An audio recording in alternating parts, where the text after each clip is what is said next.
ആലപ്പുഴയെ തലസ്ഥാനമാക്കി ബജറ്റിൽ പ്രഖ്യാപിച്ച blue economy പദ്ധതിക്കെതിരെ കടുത്ത ആക്ഷേപവുമായി മുൻമന്ത്രിയും എംഎൽഎയുമായ പി പ്രസാദ് രംഗത്ത്. തീരദേശ ജനതയെ ആശങ്കയിലാഴ്ത്തുന്ന പദ്ധതിയിൽ നിന്ന് സർക്കാർ പിന്തിരിയണമെന്ന് പി പ്രസാദ് എംഎൽഎ വാർത്താസമ്മേളനത്തിൽ ആവശ്യപ്പെട്ടു.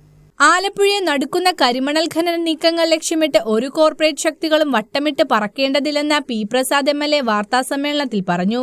ബജറ്റിലൂടെ സർക്കാർ പ്രഖ്യാപിച്ച ബ്ലൂ ഇക്കോണമി പദ്ധതി തീരദേശത്തിന്റെ വലിയ ആശങ്കയാണെന്നും ഇതിൽ നിന്ന് സർക്കാർ പിന്മാറണമെന്നും അദ്ദേഹം ആവശ്യപ്പെട്ടു.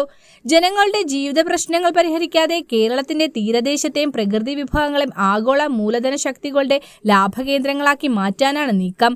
കോർപ്പറേറ്റുകൾക്കും സ്വകാര്യ മേഖലയ്ക്കുമായി തീരദേശത്തെ തുറന്നുകൊടുക്കാനാണ് മിഷൻ സമുദ്ര പദ്ധതിയെന്നും അദ്ദേഹം കുറ്റപ്പെടുത്തി. ഇതൊരു ബ്ലൂ എക്കണോമി, മത്സ്യത്തൊഴിലാളിക്കൊരിക്കൽ കെണി എന്ന് നിങ്ങൾ പരിശോധിച്ച് എവിടെയും കാണാൻ പറ്റും. 2025 ജൂലൈ 19 തിരുവനന്തപുരത്ത് അദ്ദേഹം പ്രകടിപ്പിച്ച അഭിപ്രായ പ്രകടനമാണ്.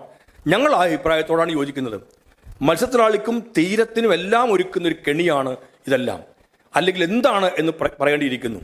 അതില്ലാതെ അവതരിപ്പിക്കുന്നതെല്ലാം ഇന്ന് ലോകത്ത് അവതരിപ്പിച്ചുകൊണ്ട് ഇത്തരം പദ്ധതികൾ ഇവിടേക്ക് കൊണ്ടുവെക്കുന്നത് നമുക്ക് ഗുണകരമാകുന്നില്ല.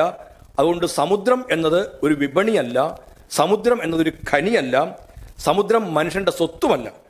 അത് ഭൂമിയിലെ ജീവന്റെ ഒരു ഹൃദയമായി സമുദ്രത്തെ കാണേണ്ടതുണ്ട് എന്നതാണ് കണക്കാക്കേണ്ടത്. ആലപ്പുഴയുടെ തീരങ്ങളിൽ കരിമണൽ ഖനനത്തിന് വേണ്ടി ലക്ഷ്യം വെച്ചുകൊണ്ട് ഒരു കോർപ്പറേറ്റ് ശക്തികളും ഈ തീരത്ത് വട്ടമിട്ട് പറക്കേണ്ടതില്ല. ഈ തീരത്തെ ജനങ്ങളെ സംരക്ഷിക്കാൻ ഗൗരവതരമായ ഉത്തരവാദിത്വത്തോടുകൂടി ജനം ഇറങ്ങുക തന്നെ ചെയ്യും.